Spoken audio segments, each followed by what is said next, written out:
Pemirsa, dua korban pembunuhan Wawon CS berprofesi sebagai tenaga kerja Indonesia atau TKI. Keduanya diperdaya oleh Wawon untuk menyetor sejumlah uang untuk digandakan. Dan ternyata dari hasil pemeriksaan polisi, ada 11 TKI yang menjadi korban penipuan, termasuk dua korban yang dibunuh, yaitu Siti Fatimah dan Farida.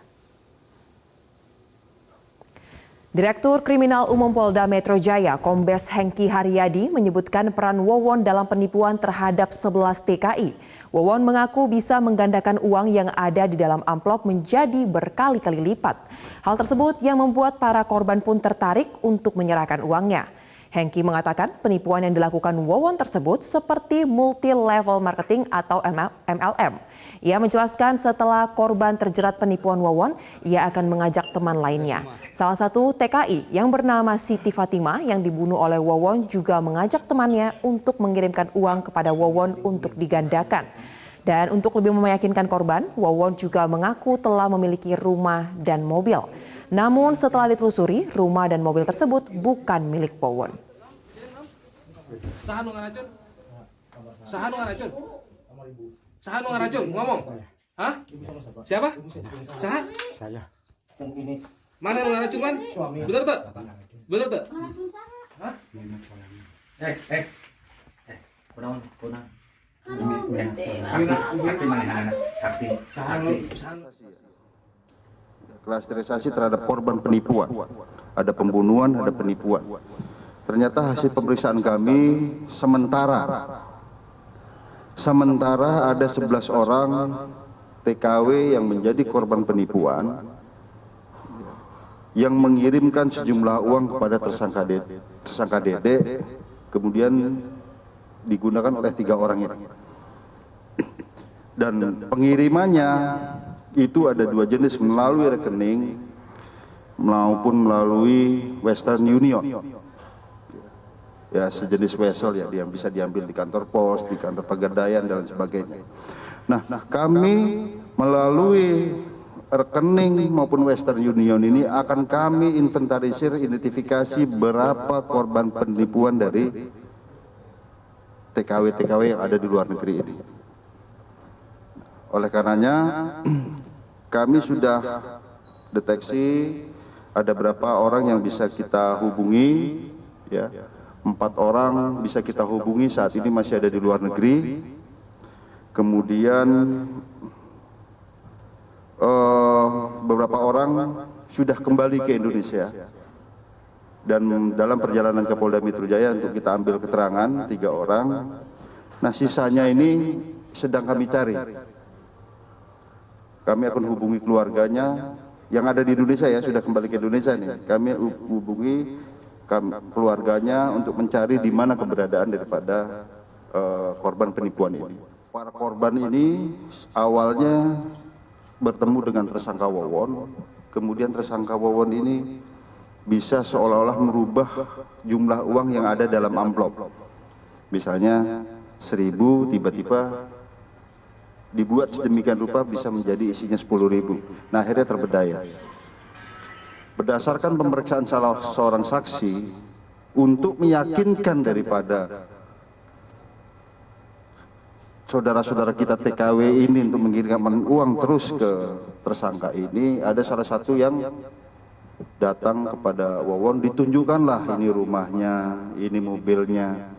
Setelah diselusuri itu adalah rumah dan mobil orang lain, tapi untuk meyakinkan supaya tetap mengirimkan.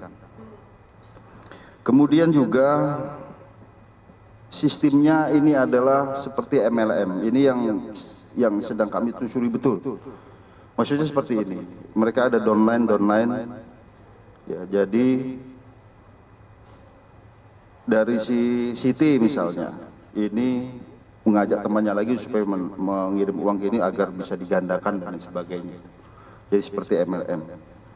Oleh karenanya rekan-rekan sekalian, ya, salah satu motif daripada kejahatannya adalah dengan cara membunuh daripada salah satu yang mengetahui kejahatan ini. Salah satunya adalah almarhumah Maimunah, karena ini salah satu yang ikut merekrut TKW untuk ikut mengirimkan uang untuk digandakan oleh para tersangka.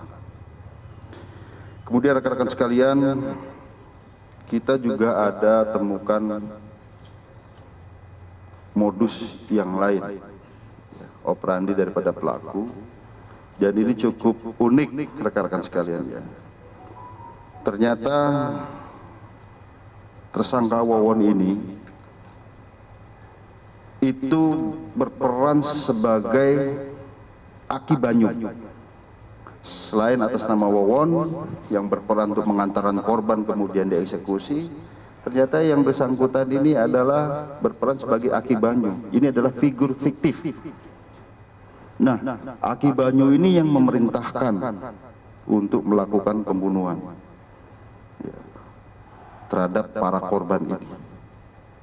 Dan ternyata rekan-rekan sekalian, dalam perkembangan pemeriksaan kami, ternyata modus ataupun cara untuk membunuh korban ini berkembang lagi. Ya, sebagai contoh, ada yang dicekik, diracun, ya. Kemudian juga untuk meraih kesuksesan maka harus menyeberang laut. Tapi salah satu saksi ini ada yang menyampaikan pada saat itu saya disuruh ke pinggir pagar kapal, saya curiga akan didorong ke laut. Nah ini ternyata setelah kita konfirmasi kepada tersangka benar. Saya tanya dengan tersangka benar, saya memerintahkan agar apabila ingin sukses maka harus nyemplung ke laut. Nah ini yang menjadi tanda tanya, kok ini kok nurut saja gitu ya. Termasuk yang kami dalami saat ini, ternyata yang ada di Bali itu yang terjun ke laut bukan hanya Siti, tetapi juga Noneng. Jadi 2 orang. Dan ini hasil konfirmasi kami dengan Polres Karangasem di sana. Kita terima laporannya, ternyata yang masuk 2, dan ini yang kami dalami. Ya. Namun ini rekan-rekan masih berkembang ya, karena kita harus padukan persesuaian dengan beberapa alat bukti. Kalau menurut keterangan tersangka, saya yang nyuruh apabila ingin meraih sukses maka silakan nyemplung laut. Itu dari Aki Banyu. Dan pada saat kami tangkap, HP yang atas nama Aki Banyu ini ada dipegang oleh Wawon. Jadi di tokoh yang dianggap ditokohkan sebagai yang paling sakral, yang susah ditemui. Padahal itu ya Wawon. Bahkan tersangka Dullah maupun Dede setelah sekian tahun baru tahu Aki Banyu itu adalah Wawon, ya baru setelah ditangkap itu. Ya. Sekarang pertanyaannya, mengapa kok bisa terperdaya ya Dullah maupun si Dede? Karena suaranya itu memang berbeda. Kenapa bisa berbeda? Ternyata memang si Wawon ini selain pekerjaan yang lain, profesinya adalah dalang. Jadi suaranya bisa berubah-berubah. Sudah kita praktekkan pada saat pemeriksaan kemarin. Jadi rekan-rekan sekalian, saat ini proses pemeriksaan terus berjalan. Ya, saat ini masih dilaksanakan ekshumasi di Garut terhadap korban Siti, dan rencananya besok akan diadakan ekshumasi di Cililin, Bandung terhadap korban almarhumah Halimah. Dan kami tetap mohon doa daripada rekan-rekan sekalian, kita akan terus mencari ya, karena memang para tersangka ini kalau kita tidak menemukan alat bukti baru, fakta baru, entry point baru, mereka tidak akan memberikan petunjuk. Seperti kemarin, kenapa bisa kita temukan beberapa tempat korbannya dikubur di sana setelah kita punya fakta baru. Nah ini terus berkembang, berkesinambungan ya. Dan ini mudah-mudahan yang terakhir, jangan ada lagi masyarakat yang terperdaya oleh modus-modus untuk penggandaan uang yang bertujuan untuk memperoleh kekayaan secara instan, tapi dengan cara-cara yang tidak masuk akal.